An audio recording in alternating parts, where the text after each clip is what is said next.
So I'm having a chat with James Smith. How are you? I'm good, Jim. How are you? Not too bad. Yeah, not too bad. We've been playing some tracks of yours recently, but we've also been playing Molly, which is a single of yours. Tell us a bit about it. Oh, thanks. Well, Molly's like a bit of a crazy one from me, to be honest. It started off as a bit of a joke writing that song, and then and then it just ended up being a thing. The song sort of is about, experimenting and being young and Mm. silly, and I wanted the music to sort of um show that. So, it starts off nice and slow and then it speeds up and then it slows down again. It's all over the place. But yeah, that song's really fun, man. It's really fun. Mm. Yeah, good, good. And that's off your new record, which is out now. For those who've not heard it yet, tell us a bit about the record.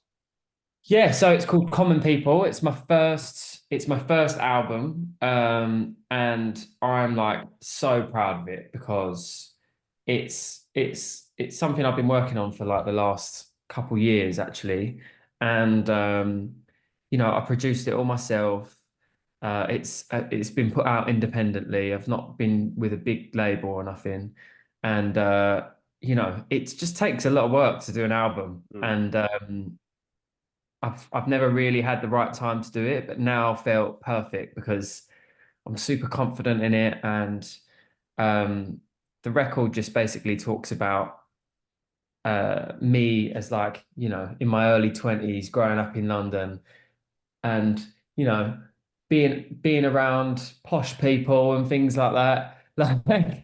I ended up going to I ended up getting a bit of money from an old record deal, and I used that money to go to like a posh college. Mm. And in this college, I was like known as a commoner because I wasn't from the area. Mm. And but people used to call me it, but I used to wear it on my sleeve. I used to think it was so great to be called common. And I think that like this album sort of represents that, and that's why I went with Common People, although it's like a really famous pulp song.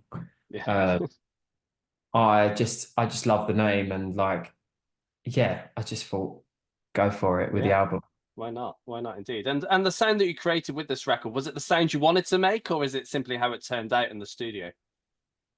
Yeah, I don't think it was the sound I intended on, to be honest. I love old soul music and like I really wanted to sort of fuse soul and pop, and I suppose it does do that a little bit, but like it's definitely like done its own thing, this record. It sort of jumps between funk and soul and even like some folk in parts of it. And really, it's just like me exploring what my sorry, that's very loud.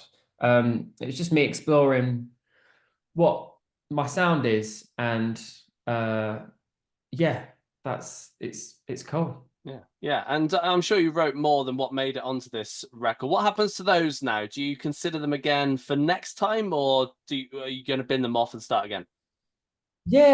I'm sat on hundreds of songs, but I don't think I'll use them, to be honest. You have to get through a load of rubbish ones Mm. to get to the good stuff.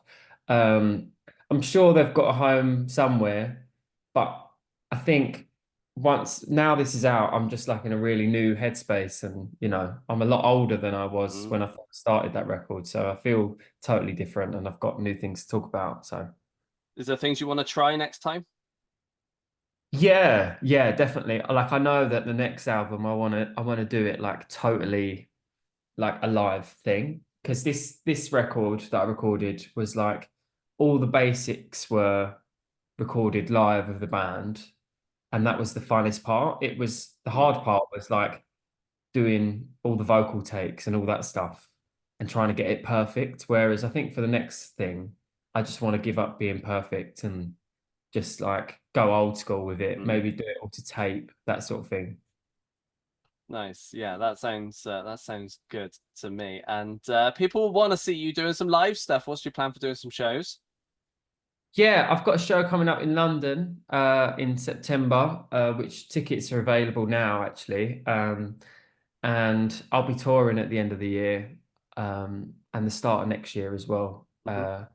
and it's the first time I'm playing with like a band and stuff, which has really elevated the show because I usually just do an Ed Sheeran on it and just play acoustic and bang my guitar and all that stuff. But yeah, I've got a band now, and it's going to be really fun.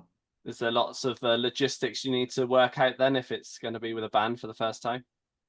Yeah, there's a lot of like it's a lot of rehearsing. Just Mm, like I'm not really used to that. I'm used to sort of just winging it and just getting up on stage and seeing what happens. But a lot of rehearsals. Like I'm actually I've got to consider not talking too much because sometimes I'll get on stage and just like run my mouth a little bit. The band's like, "Come on, hurry up, mate." Um, yeah, so yeah, it's a lot more logistics, but it's definitely gonna up the show. So. yeah, yeah. And are you hoping to go overseas as well? Maybe Europe over to the States? Yeah, yeah. So I went there for the first time last year. I'd done a little tour out there, but it was just to support the last tour I've done. So hopefully I'll have my own headline probably the start of next year. Nice. Yeah. Can't wait. Can't wait for that. Is there anywhere that you do want to get to that you've not been to before? Yeah, I must do Asia. Must Hmm. do Asia. I've got a lot of fans over there, which is absolutely mental. Mm, Um, and yeah, the music sort of does really well over that side of the world. So I must get over there. It's just so long. It's so long, and it's so expensive. And mm. you know what it's like, musicians, we don't earn a lot of money. But um, yeah, when the opportunity comes, I'll definitely be going to Asia and Australia as well. Nice, nice. And let's talk about the writing side of things as well. So, for you, how do tracks normally start off? Uh, it sort of depends, really. I tend to just pick up a guitar and sing a melody that just comes in my head, and I never really have words or things that I want to say. It sort of just like comes out of nowhere.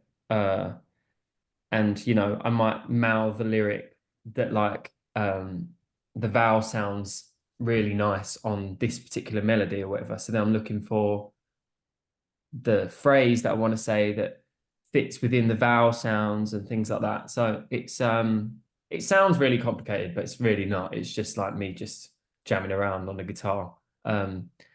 But what tends to happen is like if I'm actually going through something or like having this like moment, I'm not like sitting there writing the lyrics down. I'm just picking up my guitar and like trying to like communicate with my guitar how I feel, if that makes Hmm. sense. Yeah, yeah, And the lyrics sort of come out of nowhere, but they mean something to what's going on with me, if that makes sense. yeah, absolutely. James, it's been a pleasure having a catch up with you. Oh, thanks for having me. I really appreciate it.